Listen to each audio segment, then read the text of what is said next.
Bonjour à tous et à toutes, je suis contente de vous retrouver après ce grand moment de pause. Je suis désolée, vous allez entendre mon imprimante, mais ça va bientôt s'arrêter. J'ai pas fait de vidéo depuis, je crois, un certain temps, à part celle de ce matin ou des petits shorts, parce que j'ai eu quelques difficultés. Et je voulais en parler.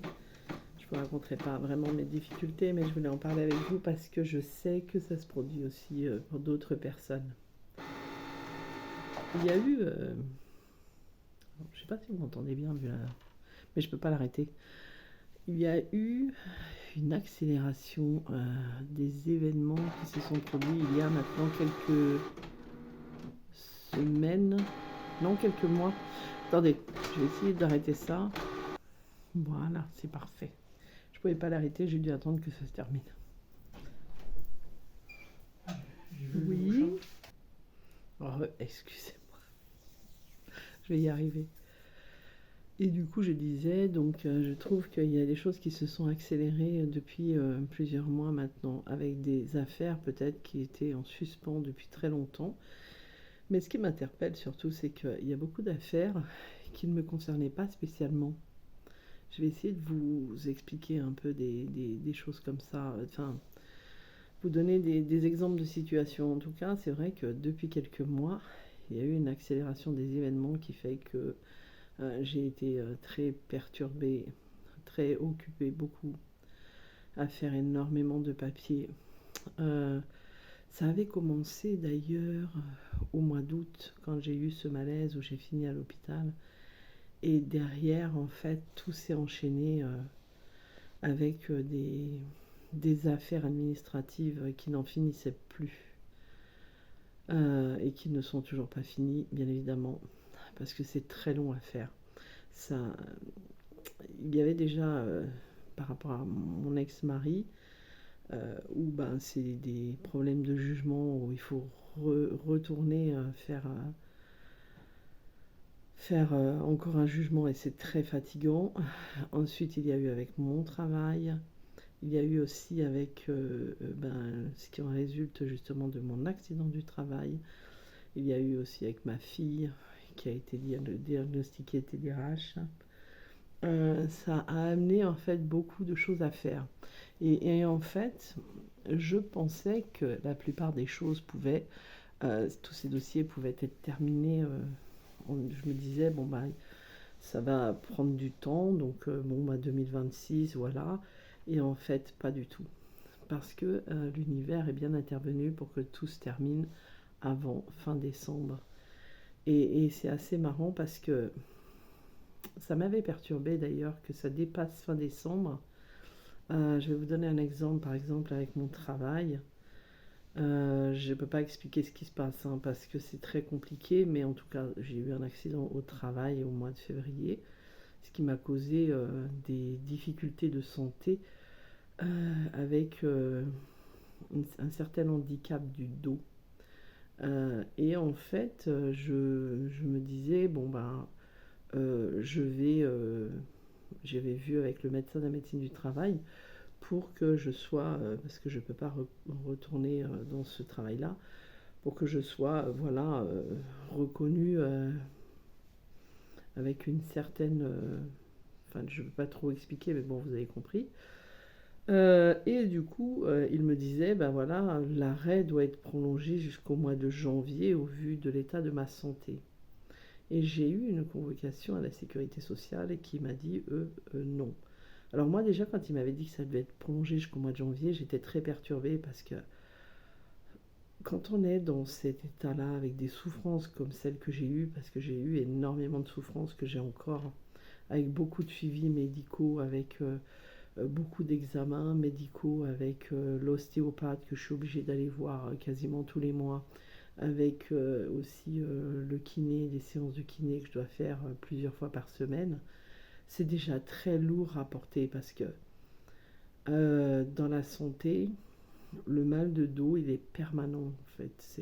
C'est très rare que je ressente pas de douleur, mais ça peut être jour et nuit. C'est-à-dire que j'ai du mal à m'endormir. Je m'endors en général à partir de minuit, des fois 1h du matin. La nuit, des fois, je me réveille, je ne sais pas comment me mettre. Enfin, c'est pas facile. Et en fait, je me disais, je veux juste être libérée de ce travail. Mais quand il m'a expliqué, c'était pas avant au moins janvier, voire février, j'étais carrément déprimée. Et en fait, la sécurité sociale, en fait, elle m'a dit non, ce sera terminé au 31 décembre. Dans le sens où ça ne sert plus à rien après d'être en accident du travail. Et j'ai trouvé que c'était génial parce que c'est exactement ce que je ressentais. Qu'il fallait absolument que ça se termine avant fin décembre. Et au-delà de ça, si j'avais eu que cette problématique-là, je me serais dit, bon, ben, c'est juste un dossier, c'est pas grave. Mais au-delà de ça, c'est exactement la même chose avec mon ex-mari. Avec mon ex-mari, j'étais passée en jugement. Le jugement a été rendu, mais ça a été une catastrophe. Et du coup, je suis obligée d'y retourner. Mais il faut que ça se fasse avant le 21 décembre. Ensuite, entre deux, j'ai eu ma fille qui a été reconnue en TDAH. Et ça, c'est des dossiers très difficiles à faire. Déjà, c'est des dossiers difficiles à faire, mais vous pensez bien aussi que le TDA, c'est pas quelque chose de très facile. Donc, c'est une hygiène de vie et un changement de vie qui est assez difficile. Et dans ma souffrance physique, j'ai déjà du mal à m'organiser. Donc, c'est vrai que c'est très compliqué pour moi. Mais en plus, alors que je faisais faire les tests pour ma fille, la neuropsychologue, en fait, m'a dit, mais vous savez, votre fille, elle est comme ça, mais je sais très bien que vous l'êtes aussi. Et c'est vrai que moi, j'avais un doute. Mais à l'époque, moi, je suis née dans les années 70, on ne faisait pas ce genre de choses. Enfin, on ne se posait pas la question, même si je me sentais totalement différente des gens, même si j'avais des moments très durs, avec une anxiété très forte, avec une empathie XXL, hein, j'en ai déjà parlé dans mes vidéos, et tout ce qui a un rapport avec ça. À l'époque, on ne faisait pas les tests. Et puis moi, à l'époque, mes parents s'occupaient pas vraiment, enfin ma mère surtout, s'occupait pas vraiment de ma santé, puisque quand j'avais eu une rage de dents pour une dent, je crois que c'était une dent de sagesse, ou je sais plus exactement. Mais elle ne m'avait pas emmené chez le dentiste, hein, jusqu'à ce que je hurle de douleur et qu'un médecin soit obligé de me faire une piqûre pour me calmer. Euh, j'ai eu aussi la difficulté d'avoir eu l'appendicite, mais l'appendicite, quand je l'ai eu, j'étais toute seule. Et c'est moi-même qui suis allée voir le médecin. Et j'ai dû retourner dire à mes parents que le médecin m'avait dit qu'il fallait absolument que je sois opérée d'urgence. Donc vous voyez, j'ai pas eu toutes les possibilités d'être prise en charge à l'époque. Et c'est vrai que au-delà du fait que je savais que ma médiumnité, elle était quand même bien ouverte, que j'avais quand même une très grosse empathie, je ne m'étais jamais imaginé que j'étais un TDA, plutôt que j'étais HPE, oui, ça je le savais, je l'ai découvert avant ma reconnexion, mais pour le reste non. Donc du coup je me retrouve en fait à mieux comprendre euh, les difficultés que moi je peux avoir dans cette polarité yin, le fait de la désorganisation totale. J'ai un problème vraiment d'organisation. Et j'avais, au fur et à mesure de ce cheminement, commencé à mettre des choses en place pour essayer d'être structuré le plus possible. Mais c'était compliqué et maintenant que je sais, je suis obligée d'organiser pour ma fille et je suis obligée d'organiser pour moi-même parce que je n'y arrive plus du tout. Voilà. Il y a des moments où c'est très dur parce que j'arrive pas du tout à être concentrée sur certaines choses. Je me suis aperçue depuis quelques mois, bah, depuis que j'ai fait mon malaise, déjà il a fallu que je réapprenne à pouvoir regarder, à pouvoir lire, enfin des choses comme ça a été très compliqué. Que je me repère en fait dans le temps, ça a été très compliqué de me repérer, mais il faut que comment dire, je m'organise mes journées. Donc c'est pour ça que vous avez entendu l'imprimante, parce que Je me suis imprimé, je voulais vous les montrer en fait, des papiers, vous voyez, que j'ai chopés sur Canva. Heureusement qu'il y a des gens qui les ont fait, parce que si en plus il fallait que je les fasse, j'aurais pas eu le temps pour organiser donc ma journée et aussi pour prendre des habitudes. Je suis obligée de faire des choses ritueliques, des habitudes. Voilà. Donc voilà, c'est mon suivi d'habitude. Et ça, je me suis aperçue que j'étais obligée de le faire parce que j'avais oublié, un jour j'ai oublié d'ouvrir aux poules. Voilà. Euh, et je m'étais aperçue que tout ce que j'étais en train de faire dans tous ces dossiers me perturbait énormément. J'arrivais plus du tout à être organisée. Ça aussi, ça s'est vu lorsque j'avais vu un avocat pour un dossier et qu'elle m'a dit « Madame, vous avez tellement de papiers qu'il faut absolument les organiser. » Donc elle m'avait expliqué comment faire et c'est là aussi où j'ai compris tout ça. Donc c'est vrai qu'il y a un enchaînement de situations qui font que ça doit absolument être terminé avant le mois de décembre. Il ne me reste pas beaucoup de jours pour finir mes dossiers, mais mon jumeau se marre parce que moi qui déteste tout ce qui est administratif et pourtant quand j'étais jeune j'avais commencé mon CAP d'employé de bureau, voilà, mais bon j'étais jeune et j'étais certainement pas comme ça à l'époque. Du coup depuis moi je détestais ça et depuis quelques mois là j'ai que ça à faire. C'est horrible. C'est tellement prenant qu'entre les douleurs et tout ce que j'ai à faire et le fait de me retrouver des fois quand je suis trop surmenée au niveau mental, je suis capable de rester assise pendant des heures sans rien faire et après je me sens mais pas bien. Donc tout ça c'est mis en route, enfin de cette manière-là, depuis que j'ai fait ce malaise au niveau de ce que je vous ai raconté. Donc c'est toute une réorganisation de vie, c'est très compliqué, c'est des choses que je ne voyais pas avant et qui ne me semblaient pas être là mais qui sont apparues après.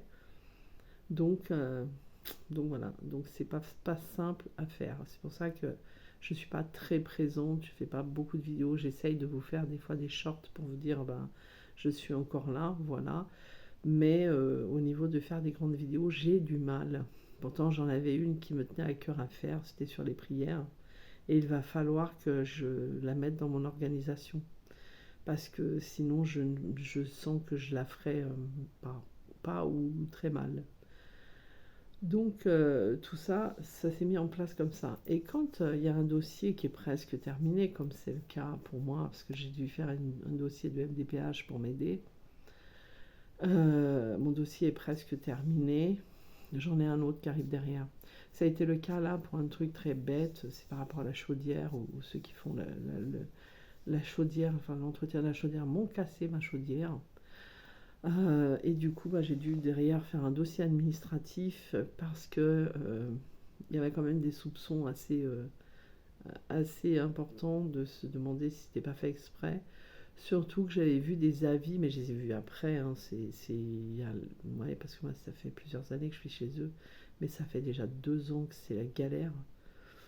Où il y avait des avis de personnes qui disaient un peu que c'était pas normal parce qu'une chaudière qui était bien, derrière, elle était cassée. Et c'est un peu ce qui m'arrive, et c'est vrai que du coup, ça me fait faire des dossiers supplémentaires. Et quand j'ai un dossier qui se termine, derrière, il y en a un autre qui arrive. Mais tout s'accélère avant la fin du mois de décembre. Et ça, c'est sûr et certain. En même temps, c'est la fin d'un cycle, donc tout ce qui doit plus avoir lieu d'être ne doit plus l'être après le 31 décembre, puisque je suis censée repartir sur un autre cycle. Vous, c'est pareil, parce que je sais qu'il y a d'autres personnes qui vivent un peu les mêmes choses que moi, avec d'un coup des dossiers qui sont arrivés, elles se sont retrouvées plombées d'un coup, le moral est parti.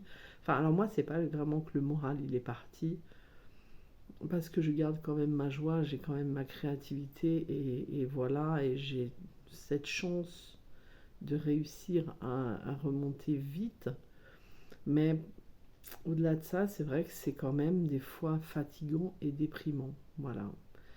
Alors après, j'ai du bol parce que ben, je peux, quand ça ne va pas, aller dans la créativité, mais c'est difficile de se dire qu'on peut être créatif quand on n'est vraiment pas bien. Il y a quelques temps, je faisais des peintures, je dis ça parce que j'ai le tableau en face de moi, j'en ai pas refait depuis presque un an, mais par contre, c'est vrai que je suis beaucoup, enfin, j'aime beaucoup le tricot, j'aime beaucoup les choses comme ça, donc je peux m'évader un peu là-dedans quand c'est le moment. Euh, c'est dommage parce que je voulais vous dire quelque chose, mais ça m'a littéralement échappé. Tant pis. Tant pis.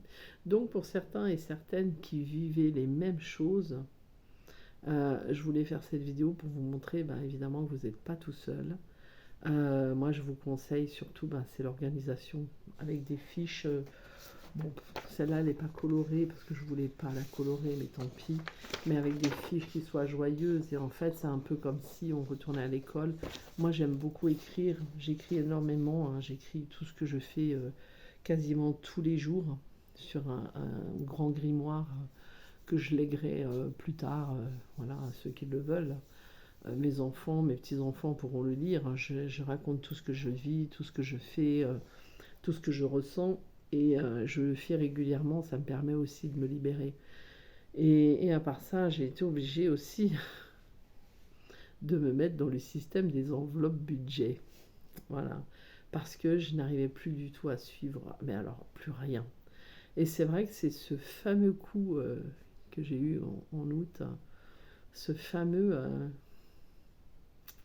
et ce fameux étourdi, enfin, ce fameux problème de où j'ai fini à l'hôpital, je me rappelle même plus comment ça s'appelle, qui m'a en fait causé, qui m'a ramené tout ça, qui m'a montré tout ça, mais d'une autre manière. Avec ma sensibilité, avec mon empathie, j'ai pu voir en fait, et heureusement que j'ai ça, quelque part, j'ai pu voir où étaient mes dysfonctionnements, mes failles. Je peux m'en apercevoir, et ça c'est un coup de chance parce que certains ne s'en aperçoivent même pas avant peut-être plusieurs années. Moi j'ai eu le coup de chance de m'en apercevoir tout de suite, enfin tout de suite, dans les mois qui ont suivi, dans les semaines qui ont suivi. Mais ça là-dessus pour moi c'est vraiment un coup de chance. Au-delà de ça, il faut penser aussi que par exemple, dans ce que je vous ai expliqué au niveau de ma chaudière, moi je l'ai vécu, mais il y a des choses qu'on libère aussi pour les autres, parce qu'il y a d'autres personnes qui l'ont vécu et qui n'ont malheureusement rien fait. Et ce genre de choses qui se produit, elle peut parfois apporter préjudice à certaines personnes. Et je pense aussi qu'on est là pour libérer un karma collectif. Et du coup, on va vivre certaines situations, mais vraiment pour aider les autres à se libérer de ce genre de situation. Voilà, donc c'était juste un petit coucou que je voulais vous faire après ma petite balade avec mon chéri qui a dit un gros mot. Je m'y attendais pas, donc voilà. Enfin, je m'y attendais pas, non, dans la vidéo, je m'y attendais pas. Mais voilà, et du coup voilà, j'avais voulu, on a voulu profiter du soleil. Il m'a dit, allez, maintenant tu sors un peu pour aller prendre l'air, parce que c'est vrai que je suis beaucoup, moi, dans la maison. Quand lui, il est là, encore plus que d'habitude. Et c'est vrai que c'était dommage de ne pas profiter du soleil. Voilà, donc je vous remercie pour tous ceux qui sont restés sur ma chaîne, pour tous ceux qui m'envoient des messages pour m'aider et m'encourager. Je vous souhaite une belle journée. J'espère que vous allez bien. Et en tout cas, comme vous le voyez, vous n'êtes pas seul du tout. Voilà. Je vous embrasse. À tout bientôt. Ciao, ciao.